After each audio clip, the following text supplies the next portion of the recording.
Okay. All right, everyone, we're back with more Animorphs. Yep, Book 5 and 6, right? yep. The Predator and the Captain. We'd like to introduce the co-host to you, the British Hork-Bajir. Hello, you can call me Adam. Okay, yep. Fair enough. I guess. You can call me that. You can call me whatever you wish. Yeah. Okay, so got quite a bit going since the last time. We read number 5, The Predator, and number 6, The Capture Iron. What are your specific thoughts about those books? You know, the concept of one of the characters having to do with being taken over, like, that was so intriguing to me. It was bound to happen at some point, though, wasn't it? Do you think it was a bit early? Oh, I don't know. I'm just trying to remember. Refresh me on book 5 because I don't know. It's the Memory's one. not It's so the one. great right now. It's the one where they're trying to call down a bug fighter to get Axe home so he can hurry. Oh yes, yes. And they learn about Visser 1. The big Darth Vader moment. I am your mother. No. That's exactly what it was like. No, bollocks! It wasn't like that.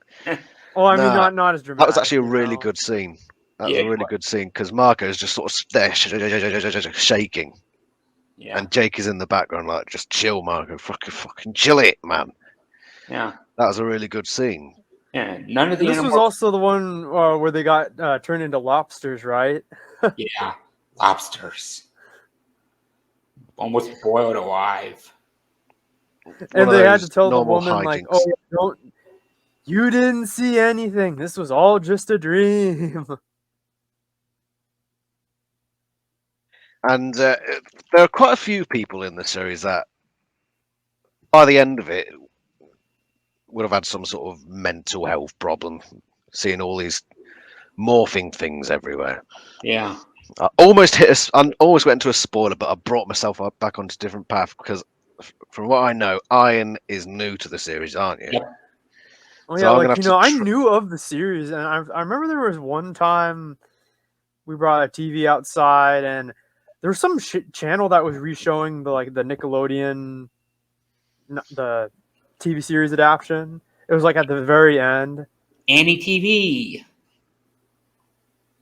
So I'm gonna have to tread very lightly with what I say, so I can't reveal parts like when Cassie gets leg cancer or anything like that.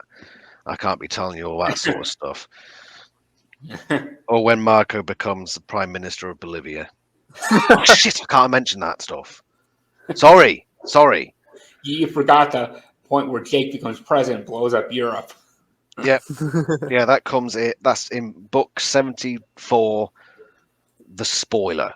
Yeah, what's notable about in number 5, The Predator, what's notable is they try to find a different way into the house other than Fluff or McKitty because they don't want to like endanger Melissa. Yeah, because it was too obvious. And oh yeah, the ants. That was one of the most iconic moments of this series, if you ask. Oh any boy, that Animorphs was fan. terrifying. They're like the Borg. That was a really well written scene. But number 5 is full of those. So if I can just list off what I think are the highlight moments of that book. Go ahead. You've got the lobster bit. You've got the end scene on the pool ship. You've got the ant bit. One of my favorite moments is the bit with Jessica. Oh, and don't forget something else.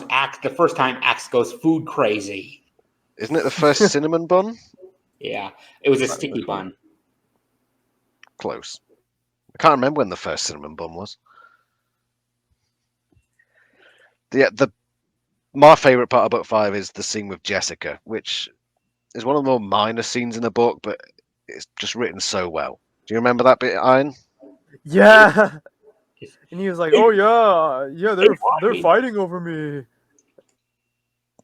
Both characters are played so well in that. Just the so characters funny. at their best. But then, of course, you get the big revelation. So you know what the revelation is. Can you summarize the the revelation for us. Not the book, the revelation, but the revelations that happen in book 5. Oh yeah, you know, they get onto the Hork-Bajir ship, and oof, the mother is alive. Yeah, Visser 1 is Marco's mother. As I said, it. What do you feel about that in a general way? How do you feel about Marco's mother being Visser 1? Exploding atomic bomb in my head. Oof. I remember when he first read it because we were looking at nothing like spoilerific and came to that scene. And it's like, whoa! He never saw that coming. They mentioned So before that, then, what did you think had happened? So, do you think she just died? Yeah, You had that's exactly what I just you had thought. no thought about, oh, is she going to turn up at some point or anything like that? I was hoping that. Oh, maybe. I don't know. But the genius of the book is that they mention that Marco 1 has that Visser 1 has a human host, and that I think they've mentioned that it's a woman, but they don't go into much specifics. So that when the moment comes, you're genuinely floored. You did not see that coming. It was just great. And of course, that's the moment where Marco is basically solidified in the team. Because before that, he wasn't really down with it. Yeah, he's not wrong. They should try to use their powers to look after their families, and because as far as they know, the Anoites are coming back to rescue them. You know, Fangor said they'd return. Indeed. So I do find it interesting. As again, I'm trying to tread lightly here for the sake of spoilers, but I want to I want to see what your thoughts are at this stage and how you think things will unfold in the future. So, obviously, in these 2 books, you've got Marco's mother being revealed as Visser 1, And and in the next one, you've got Jake having experienced being a controller. yeah. I want to hear your thoughts on where you think everything is gonna go, if not in the short term, in the long term, with all these things. I'm hoping we see a few more really big major victories because, you know, since the beginning, it's been, you know, them learning, you know, to morph and, you know, doing these little things that sometimes work, but sometimes don't. Some things that go well and some things that go horribly wrong. And they barely escape from the skin of their teeth. Hmm.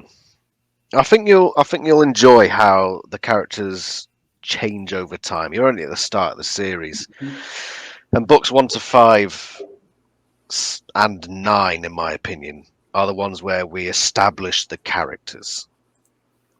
Those are the books where we find out what the characters are, what they're doing, and what keeps them in the fight. Yeah. To also, may seem like a non sequitur, but worth bringing up is the fact that Marco's dad finally went back to work. See, in the story, he just went to pieces for the 2 years that he supposedly died, and he's a part time janitor. He used to be a hotshot engineer. Now he's going back to work, which is good. He's working towards his personal redemption. And that does take some interesting turns later down the line. Not to spoil anything. Yeah. So you're now on your second, what I call cycle. So a cycle is a book narrated by each character. So Yeah. now we're back at Jake. So Yeah. you've read from the original 5 characters' perspectives now.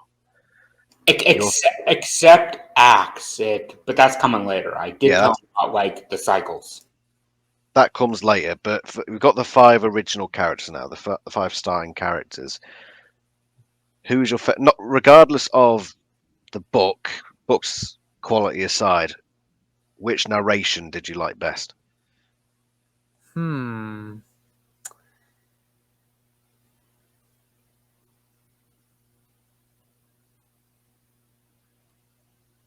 Still thinking on that. Would it be Tobias, maybe? He's Yeah, I'd say I like Tobias. Our Oh no, you're not favorite one of little those emo hawk. Tobias likers, are you? They're a dirty bunch. They're bronies, aren't they?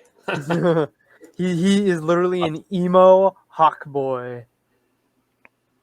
Yeah, Tobias is my least favorite character of the main six. Yeah, for Personally. reasons you'll probably see later. I think I know what he's talking about. I think the reasons are made clear in book 3, his first narration, for me. Yeah.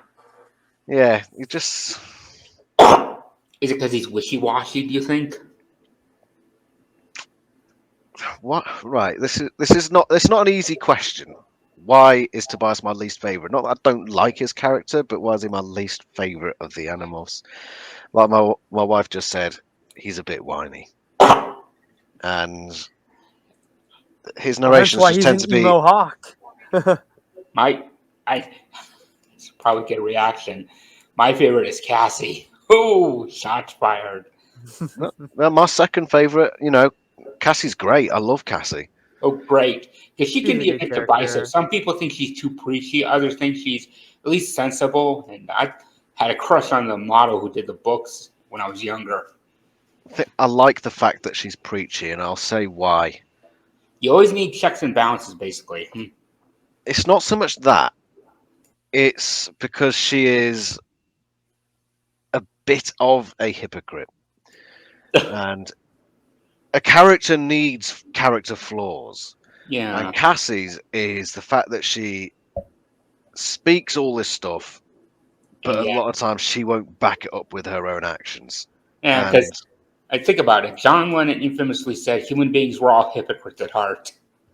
yeah, and she is the Indeed. hypocrite of the team. And I like that and appreciate that. And you don't hate her for it. You're still sympathetic towards her because her heart's always in the right place. So you do. Yeah. You feel sorry for her a lot of the time. You Yeah. feel frustrated with her a lot of the time as well. So far, Don't get me wrong. But all we've seen in her book is just getting these dreams and going down to rescue Axe, which is yeah, this is why Iron. I'm not going to consider this a spoiler. Book 4 isn't really giving Cassie much of a character. She hasn't really got a character at this point.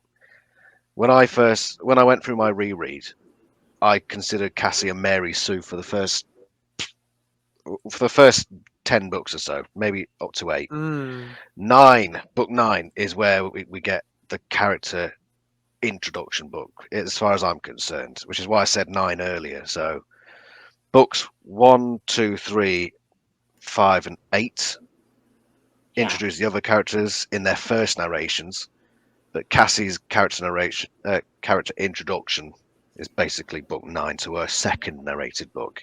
I think it's because they had to get Axe in sooner rather than later for whatever reason, and it just so happened to be Cassie's book.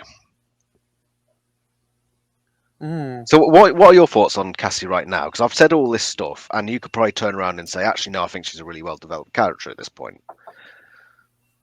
I mean, I do like her. I think she's fine. And what was I gonna say? Do you get what I'm saying when I say she's a bit like a Mary Sue? In some ways, like she is the best morpher. and yeah, an extreme. And everyone likes her. Everyone's her friend. She never says the wrong thing. Oh my god, the end of the series. Just not gonna Yeah, say that's. So this is why I love Cassie. But we're not. No, don't continue yeah, because. no worries. Yeah. So no I think at spoilers. this point I should discuss and review the Yerk's major plans up to this point, because they've also gotten like very little exposure in the first 2 books. They're basically just reactive to the so-called Andalite bandit threat. Think about it. Snuck into the pool. They snuck into the home of Chapman. And the third one, they're just, I guess the third one too, because they're also just doing routine supply missions. The fourth is where they're actually more, I think, active.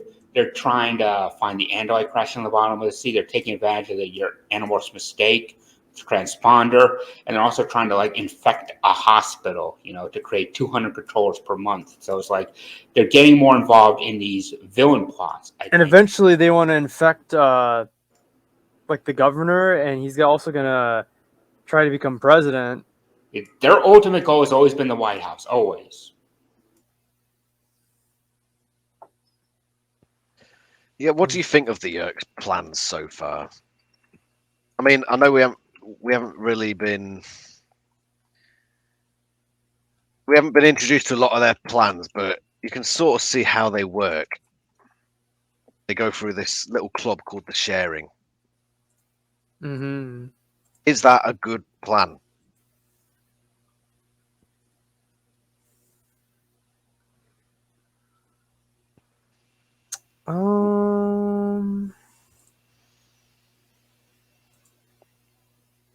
I will say it does get explored a bit later on down the line. Because think about what the Sharing is. It's trying to make people feel loved, warm, needed, accepted, part of something bigger than themselves in order to entice them into becoming a unit, basically. It's basically the People's Temple, if you know that reference. Yeah. You know, it is kind of scary because a lot of people can feel like alienated. So they're like, oh yeah, I can join this thing. I'll be accepted, man. See, because me and Iron recently, we've been watching Yu Yu Hakusho, and part of the insidiousness of the Chapter Black saga is the fact that the villain is preying on people who are like social outcasts, rejected, bullied, picked on, hurt by others. And yeah, that's a good plan. Prey on the weak in order to use them to serve your ends. It's all opportunists do, basically. Here's a question for you both. Which of the Animorphs, if they hadn't gone through the construction site, would have been the first to join the Sharing? Oh, yeah. I'm curious to what Iron will say to this.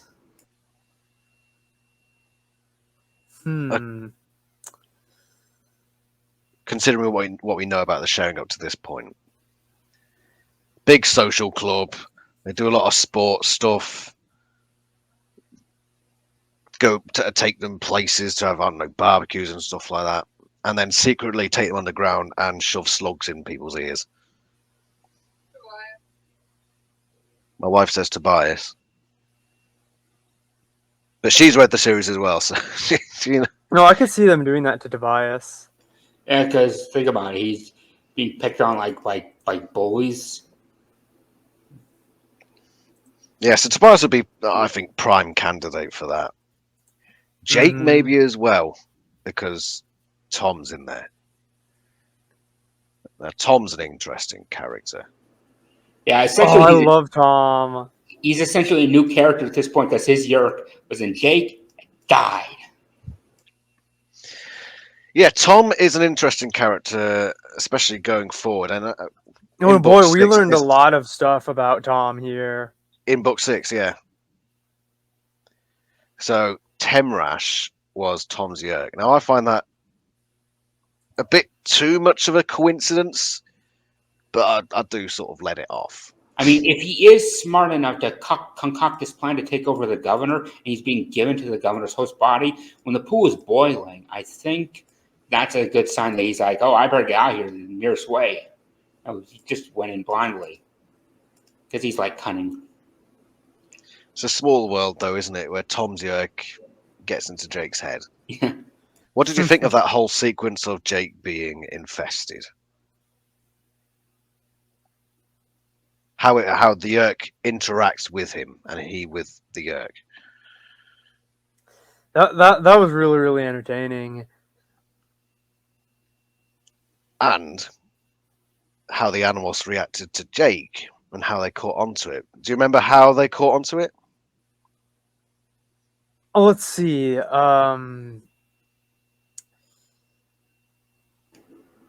Axe. Yeah. The way he reacted to Axe with just like that hatred. You said, I think you mentioned earlier, you've seen the TV series. Have you? I've only seen it like a few seconds of it. Okay. Because it was being re-shown on some channel, and we were at like the very tail end of it, and they're like the Animorphs, and I was like, oh, yeah. They did this book in the TV series. They didn't do it quite as well. But one thing I did like from the TV series, I don't consider this a spoiler because it's the TV series, is when the Yerk died, Jake stepped on it. That was perfect. I don't think. Yeah. I think we can talk about the episode, and we can also talk about the version of the Predator from the TV series. I do recommend Iron at some point just sitting down and watching the TV series So, because it is a good laugh. I mean, yeah, if you take it the right way, you'll have fun watching it. Just don't it's go in with being serious 'cause you'll ridiculously hate high it. expectations, they call those. To tie into my earlier point a bit about how the Yerks are given more complexity as time goes on, all the major races and characters are. One bit I liked from the 5th book is that when they're battling their way out, because Visser 1 is letting them go because they make Visser 3 look bad, politics the same everywhere.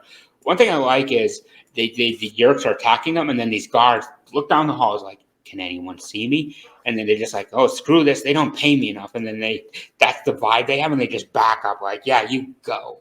I'm not dying for this. Yeah, well, it's interesting. We don't get even throughout the rest of the series. We don't see a lot of what it's like being a Yerk in the Yerk military.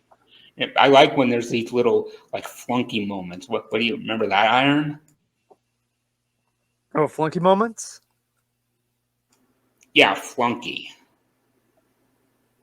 Yeah, what does that word mean? What's flunky? Is it like funky?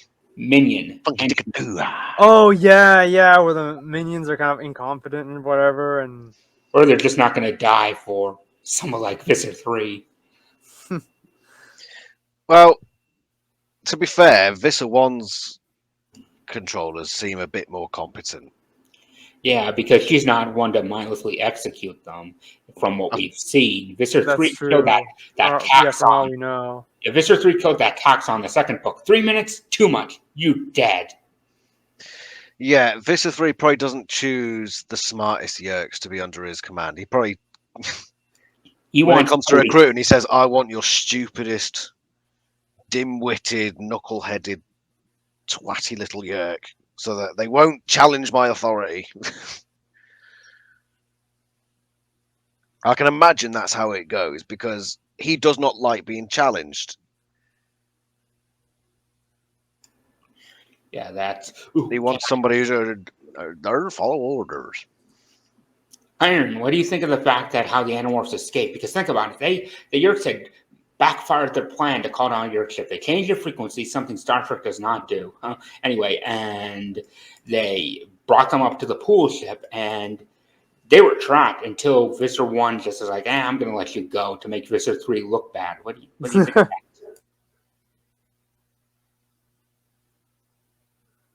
That's just so funny. It's like, oh, I'll just do this just to spite him. You can see, though, that there's a bit of Yerk politics going on. It does add Indeed.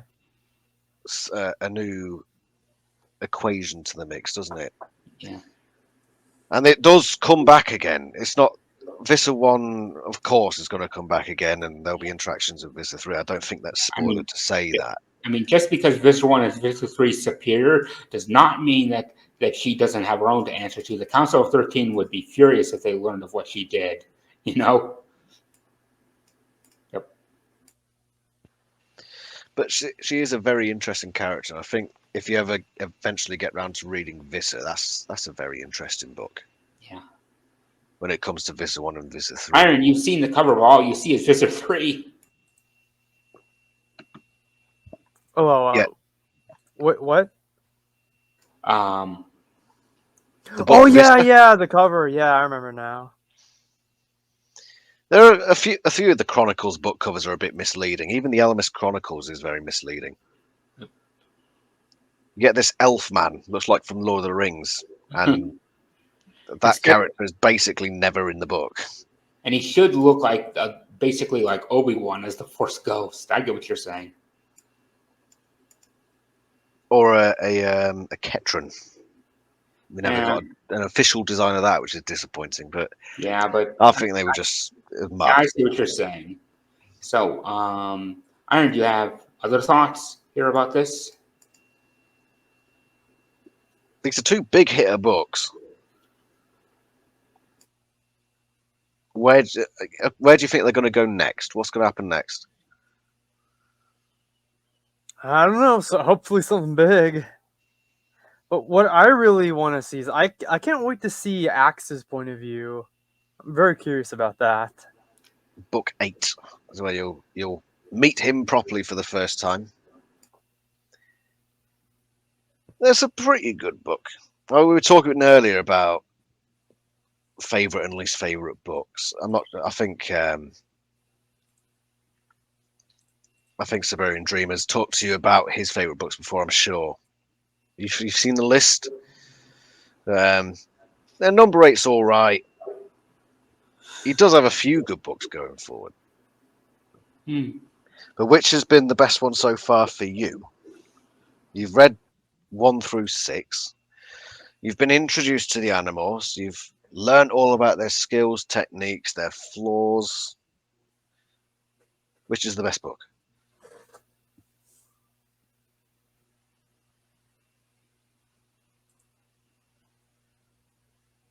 You still there? I'm still thinking.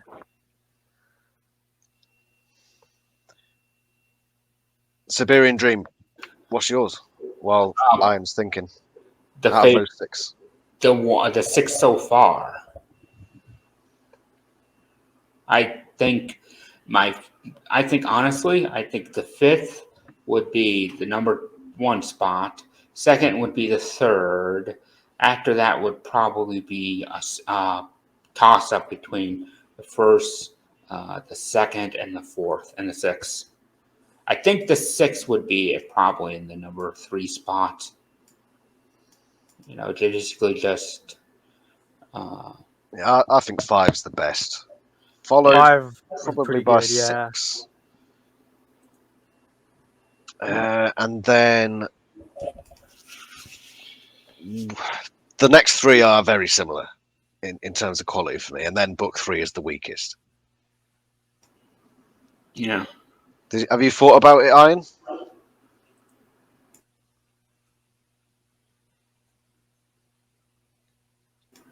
Have you come to a conclusion? 5 and 6 were pretty good, I think. Okay. So, what do you want to happen going forward? If you could have any situation happen with these characters and situations we have now, is there anything you'd really like to see happen?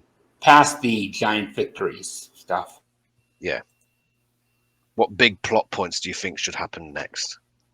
Oh, do you think they should kill Visser 3? Because think of what a blow that'd be to the Yerk invasion if they did that. Do you think they should? Oh, it probably would be, but it's like, who would take his place? Someone worse? Fair point. Better the enemy you know. And Visser 3 is nothing if not predictable. Yeah, he is. Were you intimidated by Visser 3 at first? Did he have probably that a little bit? And do you still feel the same way now? I guess only when he transforms into those creatures, those behemoths. So his intimidation level is dropping steadily. It will continue to do so. It will. Funny. But that doesn't mean that he becomes necessarily a bad character. He's not a great character, in my opinion. I did say to Iron as an extremely light tease, not a spoil, that we get Visser 3's origins at some point, but I didn't say when or how or any specific. I just did say that. And I think that's fair. It's very interesting. We're at the stage of the series where it's still very small scale. And like a comic book, like something out of a Superman comic instead of Shades of Grey morality like DS9. So, Iron, I'm not sure. Do you like big expanded universes? Oh, yes, of course. So, Animorphs is very much like that. But at the moment, up to book 6 and probably as soon as you get to the first Chronicles book, basically. Yeah. It's all very small scale. It's in this town. They don't go very far. Everything's very much in this part. And then suddenly the universe just it gets so much bigger. And it keeps getting bigger and bigger. And there's all this stuff going on. That they never get around to everything because there's just so much. It becomes a very big... Yeah, there's some things that are going to get left out. Yeah, what's what's great about it is this is probably not a minor. This is probably not a spoiler. It's just a minor tease that they do eventually wind up going into other planets. But like, how is that supposed to happen? Because their plan to nab a ship just backfired. They're too inept at the moment. Yeah, I'm curious how they will in the future. Can I spoil? No, I can't spoil which books. Oh no, no spoilies. No.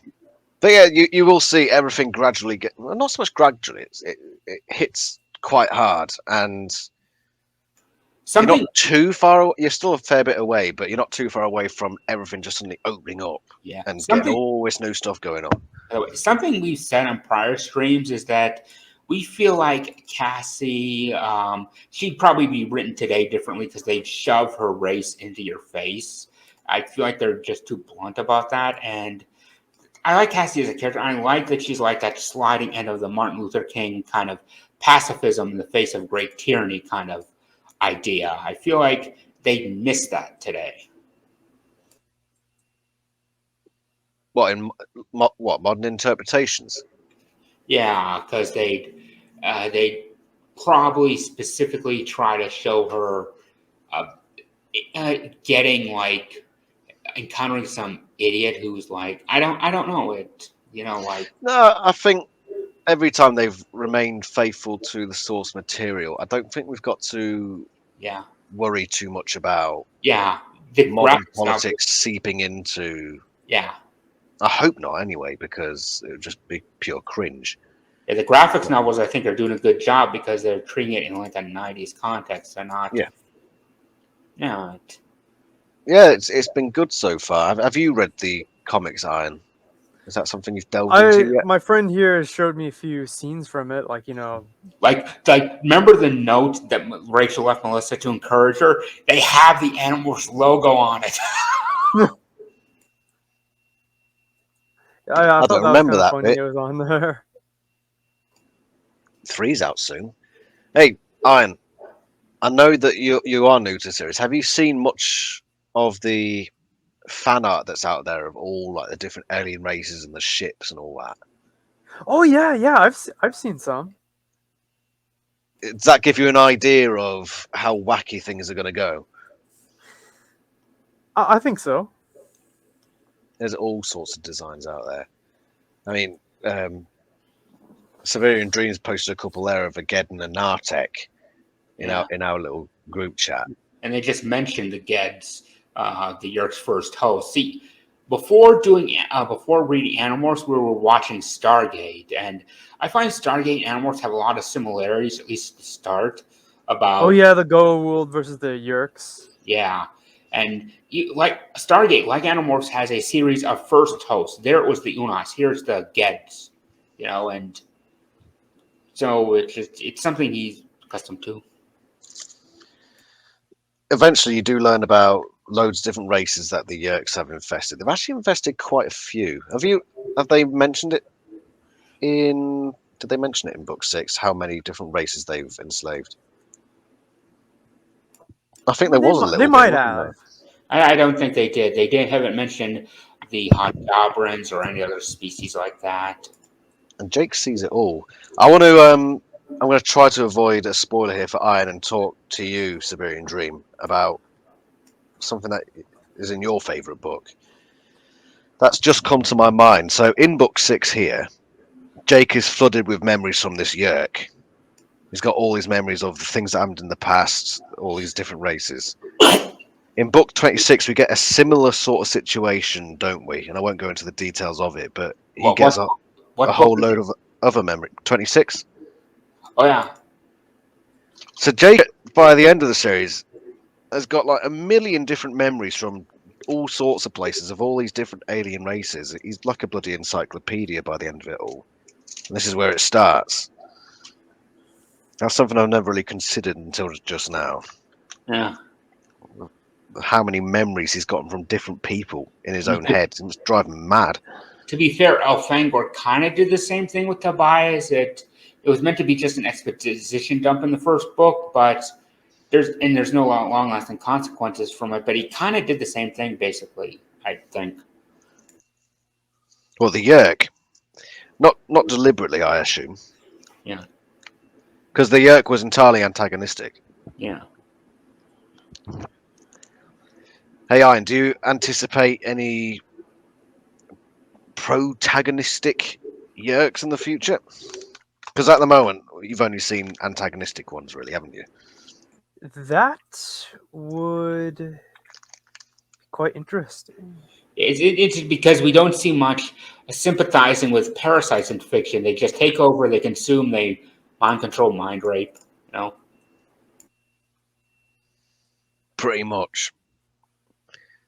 But this, at the stage in the series, everything's still very black and white.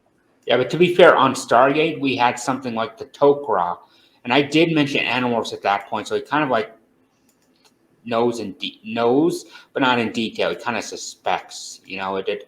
Stargate had the Tok'ra, basically. The Tok'ra are a really good example. Yeah. So something similar to that, but not quite. Obviously, it's a different universe. Which is your favorite alien race at the moment, Iron, having read 6 books? We're starting to develop favorites there. I really like the Andalites. Loves the names. They've got a very interesting culture, and you'll learn more about that. Yeah, Starting with I book 8, love you their do design. I learn love quite a the name, an Andalite. From the TV series, it's quite Andalite. Every time you see a Yeerk in the TV series, Andalite. And then the inverse is true as well. Yeerk. Yeah, the TV series was just In the TV series, as they were nearing the end of their run and further departed the source material, at one point Tom corners Jake and Morph with a vacuum. I'm not kidding. yeah, things get a bit wacky and wild in all the wrong sorts of ways in that. But you can say the same thing about the book series, because at the moment we're still in the original author's territory, and we will be for another 20 books or so. So you've still got a lot of original author to come. Have you been told much about ghost writing material? Yeah, I think I have told him that half the series is ghost written, so he does know that. Yeah, you did mention that to me. Things go a bit wacky and wild. Sometimes for the good, sometimes for the bad later on in the series. Things are very consistent at the moment, especially with these first 6 books. Everything is very consistent. I think it starts to vary a bit more now. You get some books that are a bit weaker, but some that are not really good. But it's still relatively consistent. Yeah. And the characters are very much on point. Do you think the characters are written well overall? How do you rate the writing of these books? Do you like the writing style? Is it not something you're used to? Well, as someone who's read I am more used to like the Star Wars writers. I haven't read the Star Wars book, so I wouldn't be able to compare. Yeah. Is there something where you can definitely tell that it's written for a young adult audience compared to Star Wars? Yeah, you can tell the Animorphs was meant for younger readers. What I like about the series thus far, though, and this is unique to the original writing team of Apple Grant, is the fact that they give the characters very distinct voices. You could blot out all the names, and if you read through one of these books at this point, you'd be like, "Oh, I know exactly who's narrating. It's this character," because they have their little quirks and You can tell idiosyncrasies. Yeah. There are some moments in the ghostwritten books where that doesn't become the case, which is they're not as distinct. Yeah, which only happens a few times. So it's not like consistent throughout the ghost. I'm going to bring up one of the editing errors from later on without getting specific, because it is, if I got specific, it'd be spoilers. There's a point where a character says, "You should have told us this before we took off," and it's like, but he told you before you took off. So what are you talking about? Oh my god. Well, to be fair, That might not be an editing error because my Yeah. wife and I went to Plymouth today, and she told me something while I think just before we were driving that we had to be somewhere for a certain time. And then when we got into Plymouth and we went somewhere else, You forgot. she said, "Remember, we got to be there by 12." I was like, "What? You didn't tell me that." Yeah, that you're So one. You're one dude. You're not a it's, whole team, it's not though. beyond the realms that the animals do that as well, where they Yeah. just completely forget that they've been told. Ye- Yeah, but that's something I think would happen early on, not that late. It's just kind of funny. I don't know. The animals get pretty worn down as things get going. Oh, they're still opening like what they call opening book shenanigans, even 30 Yeah, books in. yeah. The opening book shenanigans do tend to slow down to the point where they're not really happening anymore. I always But love they do sometimes. those shenanigans.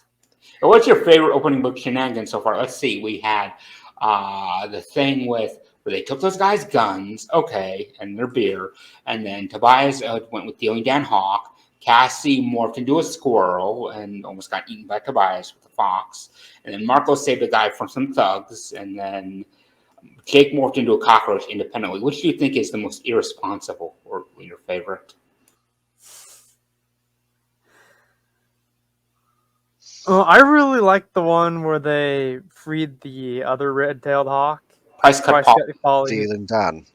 Is it Deal and Dan? Yeah, it was Dylan Dan.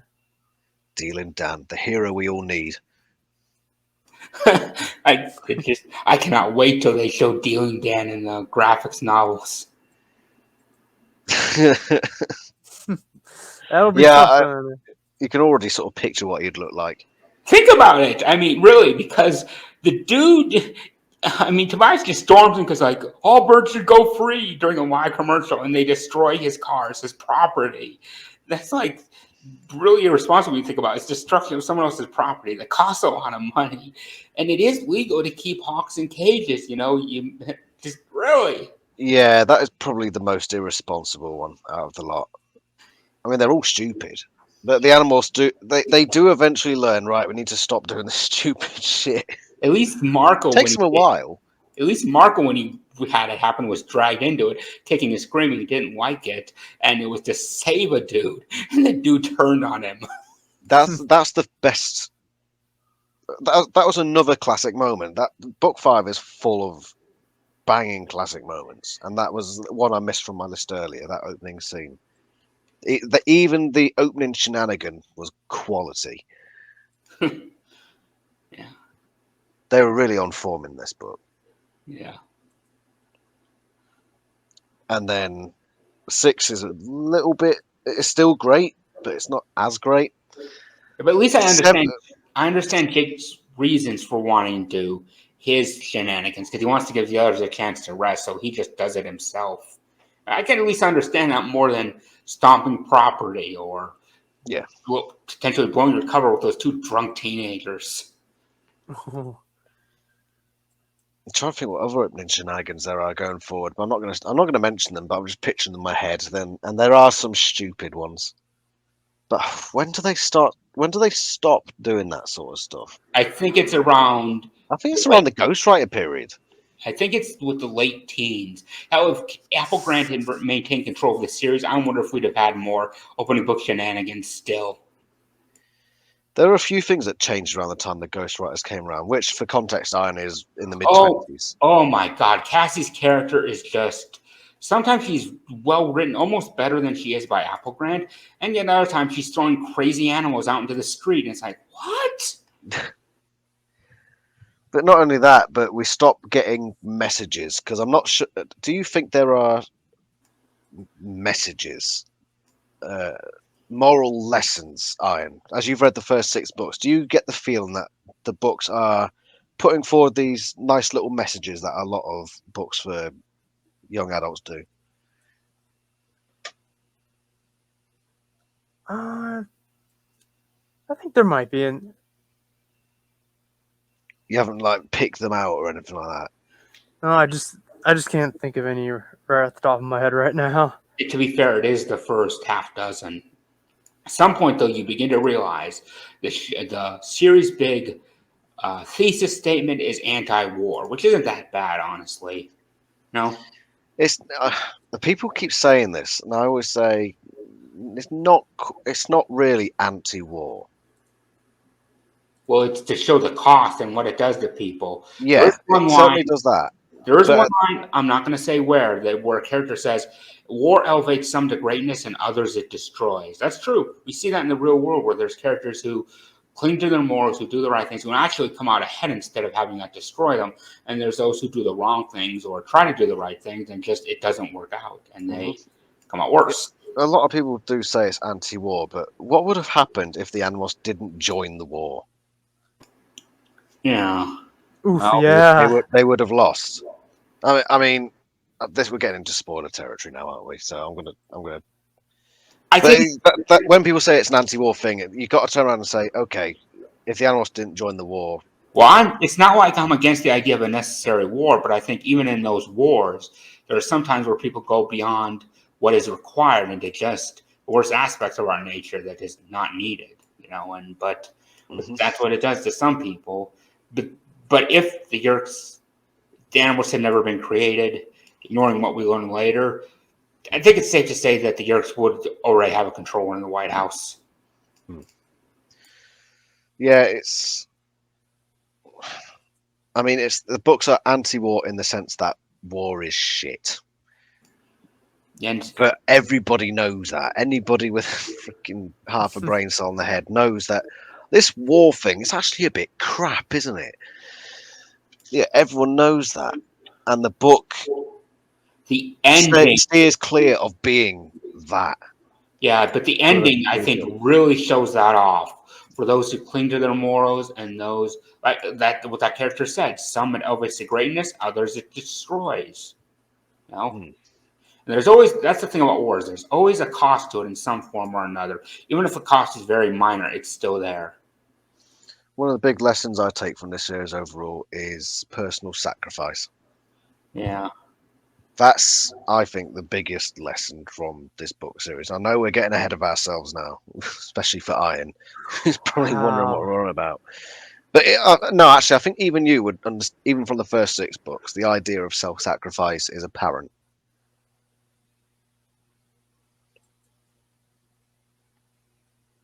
Would you say that? I guess so. Because even at that early stage and throughout the entire series, that's the biggest thing that they're doing is putting their own livelihoods at risk for the good of everyone. Yep. The good for people. The good for not just everyone, but individuals around them.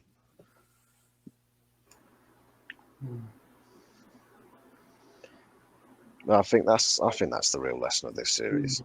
So I just checked the time. We've had this for almost an hour, so I think that's as good a place to wrap up as any. Any closing thoughts from like the both of you? 5 and 6 are great books. It starts to dip. It dips a bit now. It comes back up again later. Look forward to what else we see with the future of the franchise. At least, for me, once we get to more books. Yep. So I think that's just about it. All right, we'll see you whenever we do another one of these. Yep. The next 2 will be right back here. Thanks for having me. See you later. No problem. Later, guys.